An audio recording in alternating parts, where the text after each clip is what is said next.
Alléluia. Nous sommes dans cette série qui s'intitule Amen. Tout est accompli, tout est payé dans sa totalité à la croix en Jésus-Christ. Et ce matin, si vous avez suivi un peu cette série avec nous, on a traité de différents angles, mais j'ai adressé à quelques reprises Joseph. Vous savez, la Bible nous montre ce qu'on appelle des archétypes. C'est un enseignement qui était très, très préconisé au début chez les premiers chrétiens il y a 2000 ans. Beaucoup de pasteurs, beaucoup d'enseignants de la parole de Dieu montraient aux chrétiens dans l'Ancien Testament des prophéties de Jésus, même des archétypes de Jésus, ce qu'on appelle de la typologie christologique. Et on présentait Jésus dans l'Ancien Testament pour encourager les chrétiens, les premiers chrétiens, et les accompagner dans leur foi, les fortifier dans leur foi. Et un des plus beaux archétypes de l'Ancien Testament, c'est Joseph. Joseph représente littéralement Jésus. Je ne referai pas ces messages ce matin. Mais on arrive à un moment donné et il y a quelque chose qui nous interpelle dans le livre de la Genèse et dans ce chapitre 43, si vous voulez bien, Genèse chapitre 43, où il se passe quelque chose. Et ça me rappelle un moment très important dans ma vie. Il y a, je pense qu'il va bientôt faire 7 ans de cela, on a accepté un petit peu plus, on a accepté de l'appel de Dieu de venir sur Paris, de prendre l'Église Paris Métropole en responsabilité, le pasteur principal, Justine et moi. Et je me souviendrai toujours, c'est toujours... L'homme le vit d'une certaine façon, l'époux le vit d'une certaine façon et l'épouse le vit d'une certaine façon. Et hier, je cherchais une Bible, voyez-vous, je suis perdu dans mes Bibles. J'étais à la maison, ma femme travaillait et j'ai pris la Bible de ma femme et j'ai trouvé un moment intime dans sa Bible où elle parle de la date où le Seigneur lui a mis la paix de vendre sa maison en Normandie, de quitter un bon petit confort et de venir dans le grand inconfort, parfois parisien, et de venir, et vraiment l'appel de Dieu était là. Et je me suis on a vendu notre propriété là-bas, et la veille du déménagement, mon épouse est très, très allergique au gluten, donc si elle mange du gluten, elle est effondrée, elle peut être malade pendant 3 jours, elle ne peut même pas se lever. Et la veille du déménagement, Justine a été malade, elle était au lit, elle était immobile, elle ne pouvait même pas déménager en fait. Et l'Église Paris Métropole avait envoyé un déménageur, donc on avait préparé tous les cartons, ils ont envoyé un gros camion pour nous déménager. Et des hommes sont rentrés, ils ont pris les cartons, tout ça, ils ont mis ça dans leur camion, ils sont partis, et puis on a déménagé comme ça. Et ce qui m'a marqué ce jour-là, c'est qu'alors que ma femme est complètement alitée, HS, hors service, en incapacité physique, elle est dans une grande faiblesse. Et c'est un sacrifice un peu plus pour elle aussi. Vous savez, mesdames, parfois, quand les voisines, le voisinage, la maison, le jardin, tout ça, c'est quand même un sacrifice de quitter tout ça, de répondre à l'appel de Dieu. Et à un moment donné, elle écrit dans sa Bible, dans un psaume, « Oui, Seigneur, j'accepte de partir à Paris. » Je n'avais jamais lu ça, j'ai lu ça hier. Et alors qu'on est comme ça à la maison, elle est au lit et je suis un peu décontenancé. Ma femme, je dois la porter, l'amener dans la voiture. Les déménageurs arrivent avec ce gros semi-remorque et le nom de la société qui nous déménageait s'appelait Le Seigneur. Impressionnant, Donc, j'ai un immense semi-remorque qui arrive devant ma petite maison en Normandie. Et c'est écrit, pas de petites lettres, c'est écrit, les lettres remplissent le camion, en fait, le côté du semi-remorque.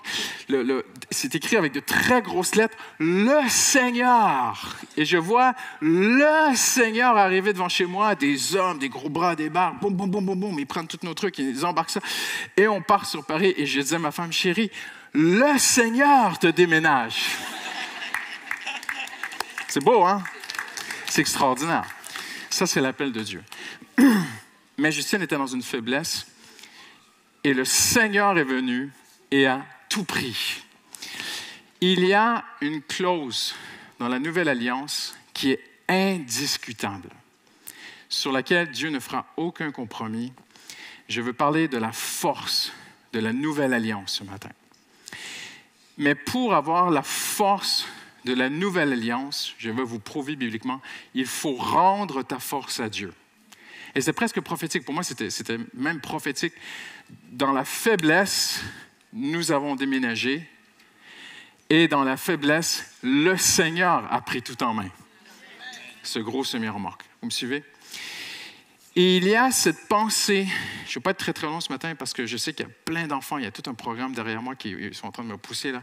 Ils veulent venir dire bonne fête des mères à maman. Mais je ne vais pas être très très long ce matin, mais suivez-moi bien. Il y a dans la parole de Dieu, dans cette histoire où Joseph représente Jésus, ses frères représentent certaines choses, et je veux axer sur Israël. Nous allons l'appeler Israël et pas Jacob ce matin, OK? Parce que Jacob représente l'usurpateur, Israël représente prince avec Dieu. Israël représente qui tu es en Jésus-Christ. Nous sommes l'Israël spirituel, amen. Dieu aime la nation d'Israël, mais ça c'est un autre sujet. Tu es Israël devant Dieu, tu es l'Israël spirituel, tu es prince avec Dieu, tu es co-héritier avec Jésus. Et Jacob, qui est toujours en Canaan, donc Israël, ne sait pas ce qui se passe là-bas en Égypte. Et ses fils sont allés acheter du grain, ils sont revenus, le grain leur a été donné. Vous connaissez toute l'histoire, je ne referai pas toute l'histoire parce que c'est très très long et complexe. Et la Bible dit qu'il pesait sur le monde une famine très très lourde. Très très lourde. Et là, Israël dit à ses fils, retournez en Égypte, achetez à nouveau encore du grain. Et on va le lire ensemble si vous le voulez bien. Au chapitre, je pense même que ça apparaît à l'écran, ça va m'aider, voilà. La famine pesait lourdement sur le pays, c'est le verset 1er. Cet homme nous a formellement déclaré, là c'est Judas qui répond à son père, parce que Jacob, Israël, a dit, retournez acheter du grain. Et il dit, on ne pourra plus y aller comme la première fois. Il lui dit littéralement ceci, cet homme nous a formellement déclaré, vous ne serez plus admis, vous ne serez pas admis en ma présence, à moins que votre frère ne soit avec vous. Là, tu te poses une question ce matin. Qui est ce frère? C'est Benjamin. Et Benjamin, c'est le petit dernier dans l'histoire. Il apparaît et tout d'un coup, il devient central en fait. Il devient, on pourrait presque dire, acteur déterminant, central, indiscutable, une question de vie ou de mort. Joseph met ses frères dans une telle position. Et Joseph met son père dans une telle position qu'il le risque, il met à risque que sa propre famille. Pensez-y un instant ce matin. On lit parfois très rapidement les Écritures. La famine pesait lourdement sur le pays. Et Joseph est prêt à risquer la vie de son père et de ses frères. Je ne vous recevrai plus à moins que vous m'ameniez Benjamin. Si vous ne m'amenez pas Benjamin, vous allez mourir de faim. Incroyable ce que Joseph fait. C'est quand même très, très fort. Il leur dit, à moins que vous n'ameniez votre frère avec vous, je ne vous recevrai plus, vous n'aurez plus de grain et vous allez mourir de faim. Et là, Israël, le père, dit non. Et puis, vous pourrez le lire dans le chapitre 43. Il se prend la tête avec Judas. Judas dit, je le prends sur moi, je prends la responsabilité. Et toute cette histoire. Et finalement, Jacob dit, Israël dit, bon, allez-y, je le relâche. Et puis, on verra ce qui arrivera. Et puis, si je le perds, Benjamin, bien, je le perdrai. Et puis, amenez des cadeaux avec vous. Et ils partent tous ensemble avec le petit Benjamin. Ils arrivent en Égypte. Et il est écrit, dès que Joseph le vit, Benjamin. Pas les cadeaux, pas les autres. Et même, je vais vous dire ceci ce matin, Siméon, l'un des frères, est en prison. C'est vrai. Et Siméon a été gardé en prison et ça n'a rien changé. On peut prendre Siméon, mais je veux Benjamin. Et là, tu te dis, Seigneur mon Dieu, c'est ta parole. Ces choses ont été écrites pour nous, ce matin, en 2024. La Bible dit que littéralement, Dieu a orchestré ces choses. Dieu, dans son infinie science, a poussé, a influencé le comportement des hommes. Il a provoqué des choses parce que Dieu avait un plan, c'était de nous révéler la nouvelle alliance que nous avons en Jésus-Christ. Tout l'Ancien Testament, Ancienne Alliance, pointait vers la nouvelle alliance. La Bible dit que l'Ancien Testament est l'ombre des choses à venir, la nouvelle alliance. La pleine révélation, c'est la nouvelle alliance. L'ombre, c'est ce que l'on est en train de lire. Donc, quelle est la pleine révélation pour toi et moi ce matin, afin que tu puisses sortir d'ici enrichi aujourd'hui? En fait, il faut comprendre qui est Benjamin, pour comprendre à quel point il est précieux et il est utilisé de Dieu, et on met la vie de certains hommes en danger, à risque, si Benjamin ne vient pas. Et Benjamin représente une chose sur laquelle Dieu ne négociera pas avec toi et moi. Si tu n'amènes pas ton Benjamin à Dieu, tu es mort. Tourne-toi à la personne à côté de toi, dis-lui, attention. Ça ne rigole plus là.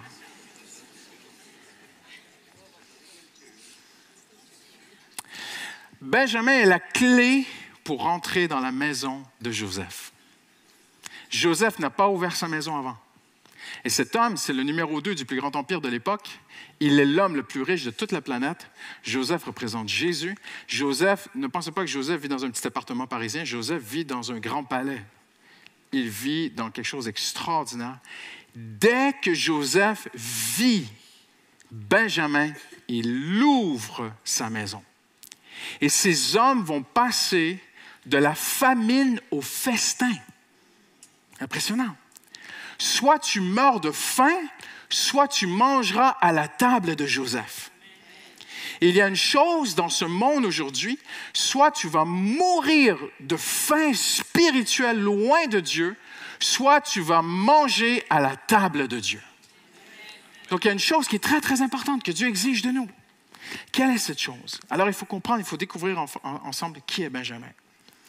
Il est la clé pour entrer dans le festin, il est la clé de la réconciliation, il est la clé pour être co-héritier. Le Saint-Esprit a fait de Benjamin le déterminant décisif et central de cette histoire. C'est extraordinaire. Le nom Benjamin signifie le fils de la force. Le fils de ma droite, en fait, en hébreu. Mais la droite, c'est la force. Donc, Benjamin est le fils de la droite. Le fils, c'est ce qu'on produit. Le fils, c'est ce qu'un père produit. C'est ce qu'on engendre, un fils. Donc, Benjamin signifie ce que ma force engendre. Le fils de ma droite, le fils de ma force, ce que ma force engendre. Donc, Benjamin représente la force d'Israël. En tant qu'homme. Et Dieu se sert, Dieu vraiment orchestre ce grand joueur d'échecs de l'univers, Dieu, sur son échiquier de ta vie. Dieu provoque les choses, a même influencé le nom à la naissance de Benjamin. Tout était prévu pour ce matin. Et Dieu veut te montrer une chose ce matin. Si tu ne m'amènes pas ton Benjamin, tu ne rentres pas chez moi. Impressionnant. On ne prêche pas ça partout, hein? Dieu dit, amène-moi ta force et tu mangeras à ma table. C'est ce qui arrive, littéralement dans cette histoire. Alors, Dieu conduit chacun de ses enfants, tôt ou tard, à cet endroit dans ta vie. Parce que Benjamin signifie ce que je peux faire de ma force. Israël doit amener sa force. Et Dieu est tranchant. C'est une question de vie ou de mort. Joseph place ses frères dans un... Il coince tellement ses frères. S'ils ne ramènent pas Benjamin, ils vont mourir de faim. Et Dieu fait cela dans la vie des hommes. Dieu veut nous amener à un moment donné dans notre vie où on est au bout. On n'y arrivera pas. Tu me donnes tout ou tu meurs. Impressionnant, hein? Et malheureusement, il y a des gens qui ne donnent pas tout à Dieu, qui refusent jusqu'à la mort et ils vont mourir, ils vont passer l'éternité sans Dieu. C'est incroyable. Mais voici la grande vérité ce matin. À celui qui soumet sa force à Jésus, Dieu ouvre toutes les bénédictions de la nouvelle alliance. À celui qui soumet sa force à Jésus, Dieu ouvre toutes les bénédictions de la nouvelle alliance. Tôt ou tard, Dieu conduit chacun de ses enfants sur ce chemin. Tôt ou tard. C'était le but de Dieu et c'est encore comme ça que Jésus agit aujourd'hui. Tu peux être chrétien, tu peux être né de nouveau, tu peux avoir donné ton cœur, ta vie à Dieu, tu es dans la nouvelle alliance, il n'y a pas de problème. Maintenant, Dieu veut t'enseigner comment ça marche dans la nouvelle alliance. Parce qu'on est dans l'alliance par grâce, en fait. Vous êtes déjà allé en Angleterre? Combien ont déjà conduit une voiture en Angleterre? Vous avez conduit à l'envers. Mais les Anglais vous ont dit que vous avez conduit à l'endroit.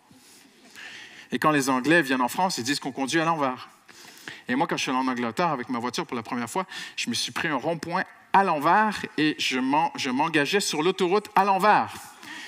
Et ma femme et mes enfants se sont mis à crier dans la voiture et moi aussi parce que toutes les voitures qui sortaient de l'autoroute, les Anglais ont commencé à me klaxonner, à me crier dessus, espèce de Français, puis remets-toi dans le...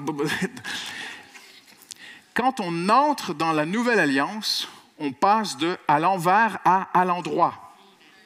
Vous êtes avec moi ce matin? Dans l'ancienne alliance, ce sont nos efforts. Parce que l'ancienne alliance dit « si tu obéis ».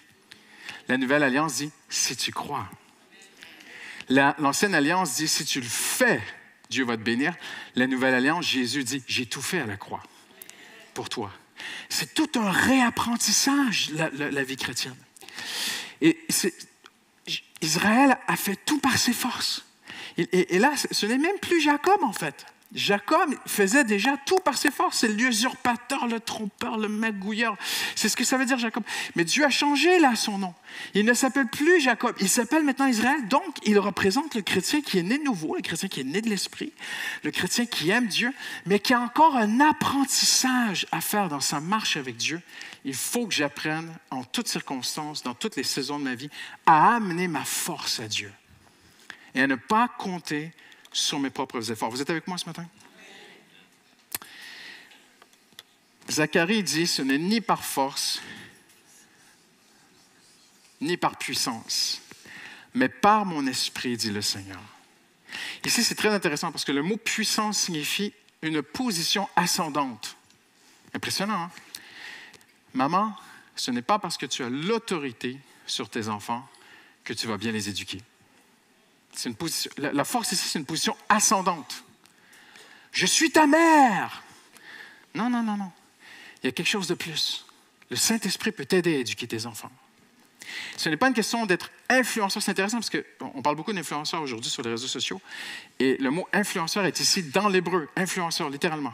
Les théologiens ont traduit cela il y a plus d'un siècle en disant ce n'est ni parce que tu es un influenceur. Alors, j'aimerais dire à tous les influenceurs qui m'écoutent, ce n'est pas parce que tu es un influenceur que tu vas changer quoi que ce soit. Ce n'est pas par ta stature. Ce n'est pas par ta sommité. Mais pasteur Christian, moi je suis... Amen, alléluia. Ce n'est pas parce que tu es une élite dans la société ou éminent. Ce n'est pas parce que tu as des valeurs. C'est intéressant parce que le mot se traduit par valeur. Ce n'est ni par valeur. Il y a des gens qui ont de bonnes valeurs, mais ils ne comptent pas sur le Seigneur, en fait. On peut être de gens de très, très bonnes valeurs et de très, très bonne moralité, mais compter sur nos valeurs et notre moralité et dire, mais je suis une bonne personne, Dieu va m'aider. Non. Non. Ce n'est pas parce que tu es un homme ou une femme de vertu. Impressionnant, hein? Ce n'est ni par la puissance, c'est ce que ça veut dire. Ni par la force. Après, ni par force ni par puissance, on dirait que c'est un peu redondant. Non, mais ce sont deux mots complètement différents qui veulent dire deux choses. La force et la vigueur humaine. La productivité. On parle d'une terre fertile, de richesse, de moyens matériels, d'être nombreux. Non, mais si nous sommes 30 personnes simultanément à prier et à jeûner, mon mari va revenir au Seigneur. Non. Ce n'est pas parce qu'on est nombreux à prier que Dieu répond aux prières. Parfois, un homme crie à Dieu, Dieu répond. Parfois, 100 hommes ont crié, Dieu n'a pas répondu. Donc, Dieu dit littéralement, ce n'est pas parce que vous êtes nombreux. Non, non, non, non, non. Ni par force, ni par puissance, mais par mon esprit. Et là, il y a quelque chose d'extraordinaire que Dieu veut nous faire comprendre. C'est que dès qu'on amène notre force à Dieu, Dieu nous donne sa force. Dès qu'il vit Benjamin, Joseph se tourne vers son serviteur et dit, « Ces hommes mangeront avec moi ce midi. » Tuer l'animal, préparer un festin. Franchement, si tu manges chez un roi demain, tu vas manger les mets du roi. Vous êtes d'accord avec moi? Donc, ils n'ont pas mangé un kebab, là. Ils ont mangé quelque chose de festoyant, de festif.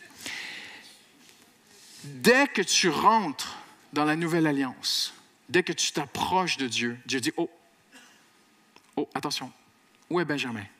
Non, mais je te donne Siméon. Vous savez ce que Siméon veut dire? Parce qu'au début, ils ont donné Siméon. Il a pris Siméon, il a pris en gage Siméon. Le prénom Siméon signifie « j'écoute ». Il y a des gens, ils viennent à Dieu, ils disent à Dieu « j'écoute ». Les Français sont bons là-dedans. « J'écoute, j'écoute ». Ça vous est déjà arrivé? Moi, ça m'est déjà arrivé. Je parlais avec quelqu'un qui n'était pas chrétien. « Je vous écoute, pasteur ».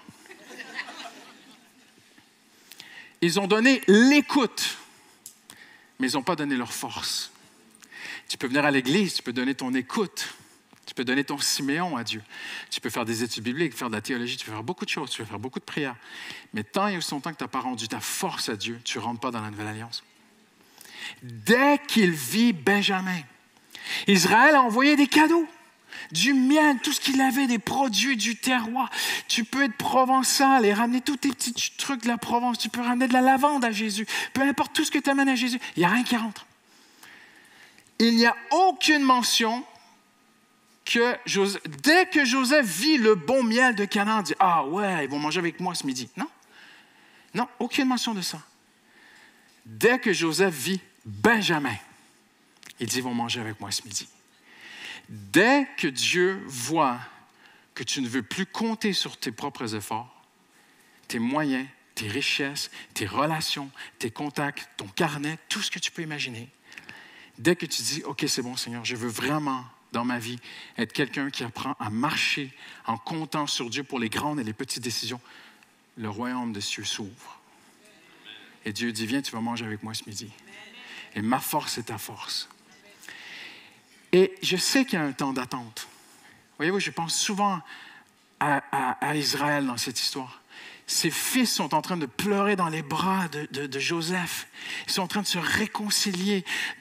Ils sont en train de découvrir leur frère. Mais Israël ne sait rien, en fait. Les jours passent et il ne sait pas que son fils est vivant. Il ne sait pas que son fils est devenu l'homme le plus puissant sur toute la planète. Incroyable. Mais parce qu'il a envoyé sa force, il y a un temps d'attente. Et parfois, tu dis à Dieu, Seigneur, je compte sur toi. Et il ne se passe rien. Un jour, 2 jours, 1 semaine, 2 semaines. Mais Seigneur, je t'ai rendu ma force. Et parce que Dieu ne répond pas tout de suite, on reprend les choses en main. Il y a toujours un temps d'attente. Israël n'a pas envoyé Benjamin avec une corde. Hein. Ah, ça fait 2 jours, allez. Je reprends mon fils. Israël n'a pas fait ça. Hein. Il l'a vraiment relâché. Et quand il le relâche, il dit, même si je ne le revois plus jamais, mais le relâche complètement. Parce qu'il le relâche complètement, ce qu'il ne sait pas, c'est que là-bas, des choses sont en train de se préparer pour lui. Et quand tu relâches tout à Dieu, il y a des temps d'attente. Tu ne le sais pas. Et souvent, les temps d'attente, il y a tout le monde qui te parle sauf Dieu. Ça t'est déjà arrivé? Le diable te parle. Les gens te parlent, tu te parles à toi-même. Mais Seigneur, le pasteur avait dit tout abandonner, j'ai tout abandonné, ça ne marche pas. T'attends. Mais il s'est passé quelque chose. Ses fils rentrent après un long moment. Et ils disent, papa, en fait, ce grand chef d'Égypte, c'est ton fils, c'est Joseph. Et la Bible dit qu'il ne bougeait même pas. Il ne bougeait pas. Tellement découragé cet homme. Et ils lui disent, viens dehors. Parce qu'on est parti à Dodan, mais nous sommes rentrés sur des chars royaux. Ils sont rentrés chez Israël sur les chars du roi, du pharaon. T'imagines, les gars? C'est quand même pas mal, hein? Et en plus, Joseph envoyait des cadeaux. Au début, Israël envoie son petit miel, tu vois, ses petits cadeaux à lui. Mais là, c'est les cadeaux de l'Égypte, du roi d'Égypte qui arrivent, mon ami. Et la Bible dit qu'Israël sort dehors et quand il vit les chars de Pharaon, imaginez ces chars plaqués or et tout, avec les cadeaux, les gardes et tout, la garde royale. Là, il a dit, mais qu'est-ce que vous attendez? On déménage! C'est vraiment ça qui est écrit dans la Bible. Il y a un temps d'attente quand tu donnes tout à Dieu. Mais il y a un moment où Dieu répond. L'attente n'est pas pour toujours. Il y a un moment où Dieu honore la foi de ses enfants. Où Dieu honore que tu dis, Seigneur, je ne compterai pas sur les forces des hommes et de ceci et de cela. Seigneur, je compte sur toi, je te donne tout, Seigneur. Ça peut faire mal, ça peut être long, il peut y avoir une attente, mais Dieu va répondre. Alléluia. Confie-toi en l'Éternel de tout ton cœur. Ne t'appuie pas sur ton intelligence. Ça veut dire ta compréhension, ta connaissance, ta sagesse, tes facultés, ton discernement. Mais en réalité, dans l'âme, c'est l'esprit, le souffle du Tout-Puissant qui donne la capacité de comprendre. Ce n'est pas le grand nombre d'années qui procure la sagesse, et même ce n'est pas les cheveux blancs. C'est le Saint-Esprit, c'est Dieu qui nous aide. C'est le grand apprentissage de la vie de Paul. Paul dit, quand je suis faible, c'est alors que je suis fort. J'ai appris à apprécier, littéralement dit, les moments difficiles et mes faiblesses. Nous mettons toute notre fierté en Jésus-Christ. Au lieu de placer notre confiance dans ce que l'homme produit par lui-même. Très belle traduction ici, second 21. Très, très belle traduction. Plutôt que de mettre notre confiance dans ce que l'homme produit par lui-même. Qu'est-ce que Benjamin veut dire? La force que je produis. Incroyable. Plutôt que de mettre notre confiance dans Benjamin, et pourtant, je pourrais moi aussi placer ma confiance dans Benjamin. C'est pas écrit comme ça, vous avez compris. Si quelqu'un croit pouvoir se confier en ce qui vient de l'homme, je le puis bien davantage. Alors, en terminant aujourd'hui, qu'est-ce que d'amener sa force à Dieu ne signifie pas? Ça ne signifie pas d'être paresseux. Ah, ben moi, Pasteur Christian, moi, j'ai besoin de trouver du travail. Avec ton message, vraiment m'encourage ce matin. Écoute, demain, je passe la journée sur la PlayStation, il n'y a pas de problème. Et puis, je vais jouer avec mes amis à n'importe quel jeu vidéo. Je n'irai pas chercher du boulot parce que vraiment, je compte sur le Seigneur. Je vais me reposer demain. Je le sens, là, je me sens un peu fatigué. Je vais me reposer demain, je vais arrêter de chercher du travail. Non, non, non. Ce n'est pas ce que ça signifie. Ce n'est pas une paresse physique, une paresse intellectuelle. Ce n'est pas la maladie. Il y a des gens qui croient à tort que parce qu'ils sont malades, parce qu'ils sont souffrants dans leur corps, comme si leur souffrance est une sorte d'offrande à Dieu. Non, non, non. La seule offrande qui tient devant Dieu, c'est l'offrande de la croix. Parce que sinon, tu es en train de basculer dans le catholicisme du Moyen Âge où les gens se faisaient mal pour mériter de Dieu. Les gens faisaient des vœux de piété, de pauvreté. Je ne suis pas en train de dire qu'il faut que tu sois pauvre, que si tu touches un bon salaire, eh bien, non, non, non, non, non, rien de tout ça. Je ne suis pas en train de dire, ah, mais Pasteur Christian, moi, Dieu m'a béni avec un bon salaire, je devrais quitter mon travail et rendre toute ma force à Dieu. Non, non, ça ne veut rien dire de toutes ces choses-là. Ce n'est pas non plus de ne plus réfléchir. Dieu ne te demande pas de ne pas réfléchir. Les sectes, les dérives sectaires demandent aux hommes de ne pas réfléchir. L'Évangile, au contraire, incite à réfléchir. On ne vient pas à Jésus sans réfléchir. Il y a une réflexion, même dans la foi, on réfléchit. Voyez-vous, la foi, c'est de placer sa confiance en Dieu. Il y a une certaine réflexion avant de mettre ta confiance en Dieu. Il y a un certain temps, il y a un certain combat intérieur et à un moment donné, oui, je mets ma confiance en Dieu. Ça ne veut pas dire de ne plus réfléchir. Ça ne veut pas dire de ne plus jamais consulter personne pour avoir des conseils. Ça ne veut pas dire que tu ne peux plus rien proposer, plus rien rêver, plus rien espérer.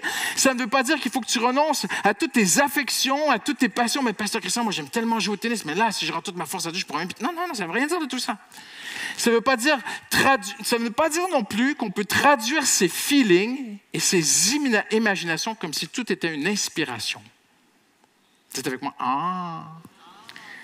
Il y a des gens qui ressentent quelque chose. Ah ouais, c'est Dieu.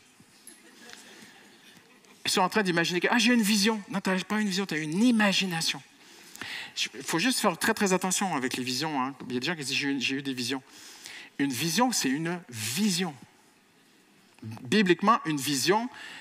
Ah non, mais on est dans le Nouveau Testament. Dans le Nouveau Testament aussi. Le ciel s'ouvrit et je vis. Il y a des gens parfois qui m'ont dit, Pasteur, j'ai une vision. Je dis, ouais, raconte-moi ta vision. Ben là, j'ai vu ça, hein, tu l'as vu où? Ben dans ma tête. OK. Ça peut être une révélation. OK? Ou ça peut être ton imagination. Mais il faut faire attention quand on dit, j'ai une vision. Parce qu'une vision, c'est que tu la vois. J'ai une vision, j'ai vu l'ange Gabriel. Vraiment, tu l'as vu l'ange Gabriel? Parce qu'une vision, c'est une vision. Et parfois, les gens pensent qu'apporter leur force à Dieu, c'est de rentrer dans une sorte de vie comme ça, de mysticisme. Non, non, non, non, non, non. Et j'aimerais dire en terminant, Dieu ne veut pas ta force pour la tuer. Quand je dis de rendre notre force à Dieu, Pasteur Christian, je dis avec beaucoup d'amour, mais si vous venez me voir après le culte et vous me dites, Pasteur Christian, je suis tellement fatigué, je suis malade, je suis épuisé. C'est ça, j'ai vraiment rendu ma force à Dieu. Non, non, non. Tu as besoin d'aller dormir. Tu as besoin de te reposer. Rendre sa force à Dieu ne veut pas dire n'avoir plus de force. Parce que sinon, Joseph, dès qu'il aurait vu Benjamin, vous savez ce qu'il aurait fait? Il l'aurait tué. Il l'aurait tué s'il ne l'aimait pas. En fait, Joseph aimait Benjamin. Dieu t'a donné une force, t'a donné des dons, des talents. Dieu t'a donné l'imagination. Dieu t'a donné toutes ces choses-là. Dieu veut les utiliser, mais il veut en être le maître. Il veut que tu lui soumettes. Seigneur, j'ai un projet, qu'est-ce que tu en penses? Seigneur, j'ai à cœur de. Seigneur, j'aimerais. Seigneur, je vais aller là-bas. Et en fait, c'est ça la Nouvelle Alliance. Il y a des gens qui sortent de la Nouvelle Alliance quand on en parle. Ah ouais, moi, j'ai pas trop envie de rentrer là-dedans, tu vois. Je vais garder ma vie. Mais la Nouvelle Alliance, c'est que j'amène ma force à Dieu. Donc, qu'est-ce que d'amener sa force à Dieu? C'est tout simplement de soumettre à Dieu tous ses moyens. Tu peux être quelqu'un qui a beaucoup de moyens, il n'y a pas de problème. Même, c'est extraordinaire, mais que tes moyens servent le royaume de Dieu et à la gloire de Dieu. Soumettre sa force à Dieu veut dire compter sur lui. Compter sur Dieu. Et là, je veux dire quelque chose de très important. Ce n'est pas les paroles qui comptent. Vraiment, vraiment, c'est le cœur. Parce qu'il y a des gens qui, de la bouche, disent qu'ils comptent sur le Seigneur, mais en action et dans leur cœur, ils comptent sur toute autre chose. Écoutez-moi bien ce matin, je termine bientôt. C'est si important pour Dieu. Nous ne pouvons pas évaluer, nous ne pourrons pas mesurer à quel point sur ce sujet, le Seigneur est indiscutable. Pas de compromis. Le Seigneur veut notre force. Il veut qu'on compte sur lui. Il veut qu'on regarde à lui. Vous êtes avec moi ce matin? Et bien au-delà de ce qu'on peut dire, le Seigneur lit les cœurs. Le Seigneur c'est très, très bien. Présentement, pendant que je suis en train de prêcher, le Seigneur est en train de lire mon cœur. Christian, tu comptes sur quoi pour que je touche les cœurs?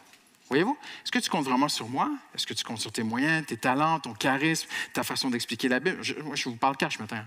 Est-ce que tu comptes sur ceci? Seigneur, Christian, tu comptes sur qui pendant que tu prêches? Voyez-vous? Et moi, je peux dire au monde entier, je peux dire à ma femme, moi, chérie, prie pour moi. Je suis allé voir les intercesseurs à côté avant de prêcher. Je dis, priez pour moi. Mais le Seigneur regarde mon cœur. Est-ce que tu comptes sur les intercesseurs ou est-ce que tu comptes sur moi? Voyez-vous, s'il y a un sujet, sur tous les sujets dans la Bible, s'il y a un sujet sur lequel Dieu est intransigeant, c'est celui-ci. Je veux que tu comptes sur moi. Je veux que tu m'amènes ta force. Je veux que tu me soumettes tous tes moyens. Je veux être le Seigneur de tout. Et quand il est le Seigneur, eh bien, je vais vous dire une bonne nouvelle, c'est le Seigneur qui va vous déménager.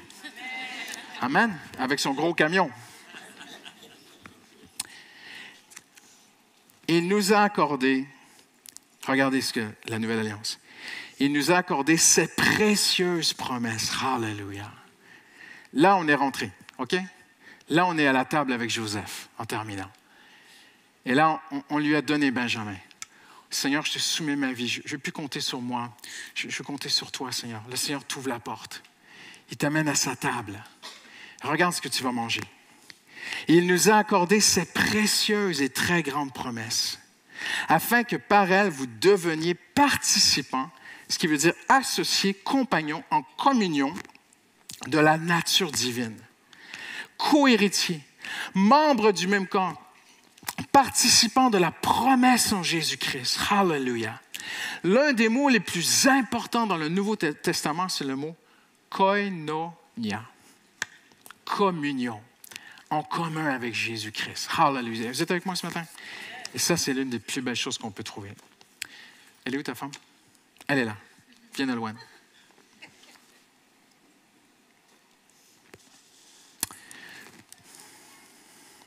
Est-ce qu'on peut lui donner un micro? Merci, H. Vous savez, une question que le Saint-Esprit a mise sur mon cœur pour chacun d'entre nous ce matin. Tu as confié ton éternité à Dieu. Pourquoi ne pas aussi lui confier ton quotidien? Voyez-vous, en tant que chrétien, parfois on lui a confié l'éternité, mais le quotidien, on le tient. De toutes sortes de façons. Et j'ai demandé à Nolwenn de s'approcher, et elle va prendre le relais aussi après pour la présentation pour la fête des mères. Mais Sylvain et elle ont vécu une épreuve qui n'est pas tout à fait terminée. Hein. Ils sont encore un petit peu dedans quand même. Oui. Sylvain est opéré au niveau de sa colonne vertébrale. Ça a été très, très difficile. Et Nolwenn, en ce dimanche de la fête des mères, représente une mère avec 2 enfants qui travaillait à l'époque, qui avait beaucoup à gérer, qui se retrouvait du jour au lendemain avec un mari merveilleux, rempli d'énergie, qui a perdu toute sa force, qui est au fond du lit. Et elle l'a vécu 2 fois. Mais les 2 fois, ça a été de façon différente. Et j'ai demandé qu'elle puisse vous partager comment que elle est arrivée là, elle aussi, à dire, Seigneur, je te rends ma force. Bonjour à tous. Je vais être très courte parce qu'on a un timing, comme disait Pasteur Christian. Il m'a appelé hier et en fait, il m'a dit vas-y, médite un petit peu, etc. Donc je me suis remise un petit peu dans tout ce qu'on avait vécu. Et en fait, je ne sais pas s'il s'en rend compte, mais on est à 1 an. On est à 1 an pile en fait du début du mal de dos de Sylvain. Et donc ça avait commencé fin mai 2023 où il a commencé à avoir des douleurs, il était pas bien. Nous, on avance, on a prié, on priait en famille, on priait avec nos fils, on priait tous les deux, je priais toute seule, je criais à Dieu pour que Dieu intervienne dans son corps. Et à la fois, comme disait le pasteur Christian, j'étais une femme, une épouse et une mère. Et à la fois, je me suis mis en mode un petit peu pilote automatique. Il faut que je gère tout. Donc, il fallait que je gère la logistique des enfants, il fallait que je gère mon travail, il fallait que je gère Sylvain, sa maladie. Les questionnements de mes enfants aussi. Est-ce que papa va finalement pouvoir remarcher? Est-ce qu'il va pouvoir de nouveau partir avec nous en vacances? Est-ce qu'on va pouvoir avoir des temps en famille? Et dans cette première phase d'épreuve, je comptais vraiment par mes propres forces. À la fois, je faisais confiance à Dieu sur sa capacité à agir, à guérir son corps, mais à la fois, je me suis mis aussi en pilote automatique, compter par mes propres forces. Il faut que ça tienne, il faut que ça continue, et on n'a pas le choix. Dans toute cette période, on s'est vraiment senti soutenu par Dieu, soutenu au niveau de l'Église aussi. On se sentait vraiment porté. La finalité, c'est que Sylvain est resté 3 mois alité avec une opération. Il n'a pas permis la guérison, mais par contre, on a vraiment vu sa grâce dans notre vie, dans notre famille et dans sa restauration. Les mois continuent de défiler. On arrive à mars 2024, donc c'est pas si vieux que ça. Sylvain est parti en formation, il me dit, écoute, je suis de nouveau bloqué du dos, il commençait à être courbé comme ça. Il me dit, prends-moi rendez-vous. Dans ma tête, je me dis, je vais revivre la même chose, je suis incapable. Et je commence à être en colère, je dis, Seigneur, c'est pas possible, on a déjà vécu tout ça et tu nous repermets encore. Et en fait, je n'ai pas les forces, je me sens pas capable. Et il rentre à la maison et il me dit, est-ce que tu peux m'accompagner? Donc il est comme ça, est-ce que tu peux m'accompagner chez le médecin? Je dis, je fais non. Non, je ne suis pas capable. Non, tu te débrouilles.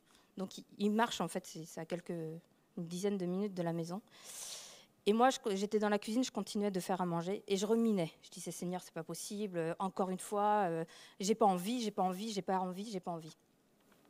Et au même moment, je reçois un message de ma maman avec une courte vidéo qui disait, je vais peut-être la prendre, qui disait, excusez-moi.